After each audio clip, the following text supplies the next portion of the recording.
సంస్థ ప్రపంచాన్ని ఈ రోజు వెళ్తుంది అంటే మీలో ఎందరికి తెలుసు? ధీరుభాయ్ అంబానీ కూడా ఒక కార్మికుడే, ఒక పెట్రోల్ బంక్ లో పనిచేసిన కార్మికుడు. ఈ రోజు భారతదేశాన్ని నెంబర్ 1 ఎవర్రా భారతదేశంలో అంటే ముఖేష్ అంబానీ అంటున్నారు అంటే వారి తండ్రి గారు కూడా ఒక కార్మికుడే. అలాగే అదానీ కంపెనీ, అతను కూడా ఒక డైమండ్ మర్చెంట్ దగ్గర ఒక ఆఫీస్ బాయ్ అంటే ఒక కార్మికుడు. ఈరోజు అదానీ కంపెనీ కూడా భారతదేశంలో నెంబర్ 2 కంపెనీ. అంటే ఒక కార్మికుడు భారతదేశంలోనే నెంబర్ 1 సంస్థలకి ఈరోజు అధినేతలుగా ఉన్నారు అంటే అది ఒక కార్మికుడు గొప్పతనం, కార్మికుడు ఒక కృషి. ముఖ్యంగా ఆంధ్ర రాష్ట్రంలో చూసుకుంటే మనం ఈరోజు ఒక కార్మికులను ఎంత బాగా చూసుకునే సంస్థలు ఏమన్నా ఉన్నాయి అంటే అది ఈనాడు సంస్థ, రామోజీరావు గారు. అలాగే మన చిత్తూరుకు తీసుకుంటే హెరిటేజ్ సంస్థలో మా నారా భువనేశ్వరి గారు నడిపిస్తున్న హెరిటేజ్ కంపెనీ. కార్మికులు మేము ఫలానా సంస్థలో కార్మికుడు అని చెప్పుకునే విధంగా ఉండే ఆ సంస్థ. అలాగే అమర్ రాజా బ్యాటరీస్, గల్లా జయదేవ్ గారు, మన గల్లా అరుణ కుమారి గారు రన్ చేస్తున్న ఆ ఒక అమర్ రాజా బ్యాటరీస్ కార్మికులు కూడా ఇది మా సంస్థ, మా మాతృ సంస్థ, ఇది మాది అనే విధంగా పని చేస్తున్నారు అంటే అది కార్మికుల యొక్క గొప్పతనం. అలాగే నా విషయానికి వస్తే నేను ఇక్కడ చిత్తూరులో పుట్టి పెరిగి వ్యాపారాలు చేసి నష్టపోయిన తర్వాత బెంగళూరు అనే ఒక మహానగరంలో నేను కూడా ఒక మీలాగే కార్మికుల్లాగా పోయి ఉత్త చేతులతో కష్టపడి పని చేసి ఉన్నత స్థానం పొంది అప్పుడేగా మా మేయర్ గారు చెప్పినట్టు కన్స్ట్రక్షన్ కంపెనీలో ఎక్కడెక్కడి నుండో బీహార్, కలకత్తా, ఉత్తరప్రదేశ్, ఢిల్లీ, బాంబే, బీహార్, పాట్నా, మధ్యప్రదేశ్, అలాగే మన ఆంధ్ర పాలమూరు జిల్లా నుండి అనేక మంది నా దగ్గర పనిచేసే కార్మికులు. నేను ఒక ఎమ్మెల్యేగా చిత్తూరులో గెలిచిన తర్వాత నా నెంబర్కి మెసేజ్లు పెట్టారు, సార్ మీతో పాటు నేను పని చేసిన గుర్తుండవా అంట. ఎప్పుడో 20 సంవత్సరాల నాటి ఫోటో నాకు వాట్సాప్ చేశారు. అంటే వాళ్ళలో ఎంత సంతోషం అంటే మాతో కూడా పని చేసిన ఒక వ్యక్తి ఈ రోజు ఈ స్థాయికి ఎదిగి చిత్తూరుకి తన సొంత ఊరికి పోయి ఎమ్మెల్యే అయినాడు అని ఆనందపడింది ఫస్ట్ నాతో పని చేసిన కార్మికులు. కాబట్టి మామూలుగానే నాకు మామూలు జనాలన్నా కష్టపడేవారన్నా విపరీతమైన అభిమానం. నేను కూడా కష్టపడి పైకి వచ్చిన కష్టం విలువ తెలిసిన వ్యక్తిగా సాధ్యమైనంత వరకు నా దగ్గరకు వచ్చి ఎవరు ఏది అడిగినా కూడా వారి కోసం నేను ఏదో ఒకటి చేయాలని తహతలాడుతూ ఉంటాను.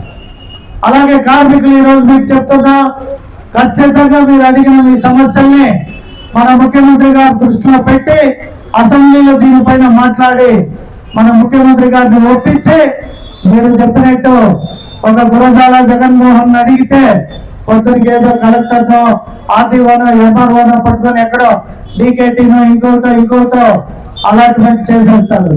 కానీ ఇది ఒకరి సమస్య కాదు, యావత్ ఆంధ్ర రాష్ట్రంలో ఉన్న అందరూ కార్మికులకి, కార్పెంటర్ల యూనియన్ వాళ్ళు మాకే కాదు సార్ మీరు అందరికీ ముఖ్యమంత్రిని ఒప్పించి చేయగలుగుతారనే ఆ నమ్మకం ఉంది చూసావా, అది చాలా గొప్పది. ఆ గొప్పతనం కోసం ఖచ్చితంగా ముఖ్యమంత్రిని ఒప్పించి యావత్ ఆంధ్ర రాష్ట్రంలో ఉన్న యూనియన్ కార్పెంటర్స్ వాళ్ళందరికీ న్యాయం జరిగే విధంగా అసెంబ్లీలో మాట్లాడతానని తెలియజేసుకుంటూ, అలాగే మన మున్సిపల్ ఇక్కడ అనేక మంది కార్యకర్తలు, కార్మికులు వచ్చిన్నారు. మా మున్సిపాలిటీలో కూడా హెల్త్ డివిజన్ కి సంబంధించి 500 మంది కార్యకర్తలు మన కార్మికులు పనిచేస్తున్నారు. వారందరికీ ప్రతి ఏడాది సోపులు, వాళ్ళకి ఆయిల్, వాళ్ళకి షూస్, బట్టలు, వాళ్ళ ఈపీఎఫ్ ఇంకా అనేక రకాలుగా మా మున్సిపాలిటీ నుండి వారికి ప్రోత్సాహం కల్పిస్తున్నారు. ఎందుకంటే వాళ్ళు లేకపోతే పొద్దున మన ఇంటి ముందర చెత్త క్లీన్ కాదు, వాళ్ళు లేకపోతే మన ఊరింత పరిశుభ్రత ఉండదు. అలా ఏ ఒక కార్మికులు ఆ ఒక సంస్థలకి కష్టపడి పని చేస్తేనే ఆ సంస్థ బాగుపడుతుంది.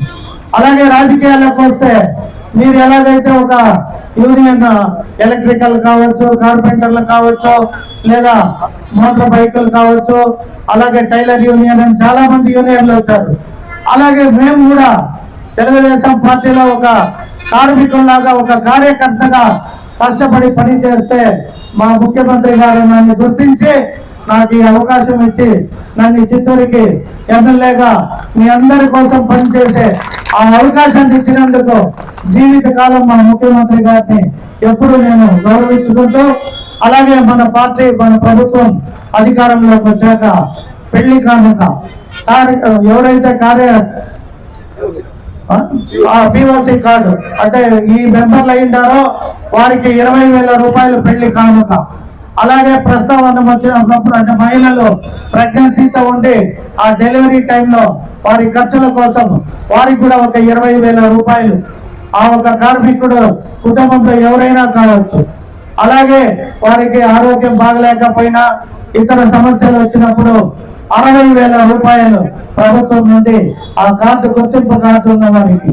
అలాగే సహజ మరణం లేదా ఏదైనా యాక్సిడెంటల్ అన్ఎక్స్పెక్టెడ్ గా డెత్ వస్తే అప్పుడు ఒక 20,000 రూపాయలు మట్టి ఖర్చులకి. అదే కానీ తెలుగుదేశం పార్టీ కార్యకర్తగానో మెంబర్ గానో ఉండి ఏదైనా ఒక ప్రమాదశాత యాక్సిడెంట్ జరిగితే 5 లక్షల రూపాయలు ఇచ్చే విధంగా మా యువ నాయకుడు నారా లోకేష్ గారు ఆ చర్యలు తీసుకొని ఎవరు ఎక్కడ బైక్ యాక్సిడెంట్ అయినా లేదా ఇంకొక యాక్సిడెంట్ అయినా వారి కుటుంబానికి గౌరవంగా ఒక 5 లక్షల రూపాయలు వచ్చే విధంగా మా యువ నాయకుడు నారా లోకేష్ గారు చేయడం జరిగింది. మాలాంటి కార్యకర్తలకైనా ప్రజలకైనా న్యాయం జరుగుతుంది కాబట్టి ఈ సందర్భంగా అంటే 1886లో మేడే అనేది అనౌన్స్ చేయడం జరిగిందంటే కార్మికుల కోసం ఒక.